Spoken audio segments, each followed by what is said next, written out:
امریکہ اور ایران کے درمیان کشیدگی میں کمی کے لیے پاکستان، قطر اور سعودی عرب متحرک ہو گئے۔ سفارتی کوششوں کے نتیجے میں امریکہ نے جمعرات کو ایران پر حملے نہیں کیے۔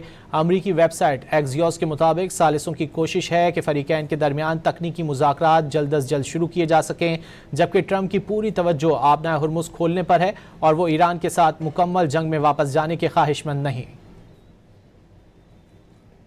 قطر اور پاکستان سمیت علاقائی ثالثوں نے امریکہ ایران کشیدگی میں کمی اور مذاکراتی عمل جاری رکھنے کی کوششیں شروع کر دیں۔ امریکی ویب سائٹ ایکزوس کے مطابق قطری، پاکستانی، ترکیہ، مصری اور سعودی حکام نے بدھ کے روز امریکی اور ایرانی حکام کے ساتھ متعدد ٹیلی فونک رابطے کیے ہیں۔ ثالثوں کی کوششوں پر امریکہ نے جمعرات کو حملے سے گریز کیا۔ ایک علاقائی ذریعے نے یہ بتایا کہ اس وقت وسیع پیمانے پر سفارتی کوششیں جاری ہیں تاکہ پہلے دونوں فریقین کو کشیدگی کم کرنے پر آمادہ کیا جائے اور پھر تکنیکی ٹیموں کے درمیان مذاکرات کے اگلے دور کے لیے تاریخ کا تعین کیا جا سکے۔ رپورٹ کے مطابق صدر ٹرمپ کی اصل توجہ آبنہ ہرمز کو دوبارہ کھولنے پر ہے۔ وہ اب بھی ایران کے ساتھ مکمل جنگ میں واپس جانے سے گریز کرنا چاہتے ہیں۔ ایک ثالث ملک سے تعلق رکھنے والے علاقائی ذریعے کا کہنا ہے آبنہ ہرمز میں حالیہ حملے ایرانی حکومت کے اندر موجود عناصر کی جانب سے کیے گئے جو مفاہمتی یادداشت کے مخالف ہیں۔ دوسری جانب وال اسٹریٹ جرنل نے دعویٰ کیا کہ صدر ٹرمپ نے ایران کے خلاف نئی فوجی کارروائی اور اقتصادی دباؤ کی منظوری دے دی۔ رپورٹ کے مطابق صدر ٹرمپ کو نیٹو سربراہی اجلاس کے لیے ترک روانگی سے پہلے ان کے اعلیٰ مشیروں، انٹیلیجنس حکام اور سفارتکاروں نے اوول آفس میں بریفنگ دی تھی۔ ٹرمپ نے اپنے مشیروں سے پوچھا کہ کیا ایران اب بھی حتمی معاہدے تک پہنچنے میں سنجیدہ ہے۔ رپورٹ کے مطابق انٹیلیجنس اور حالیہ ایرانی اقدامات کا جائزہ لینے کے بعد ٹرمپ نے یہ نتیجہ اخذ کیا کہ تہران معاہدے کا خواہاں نہیں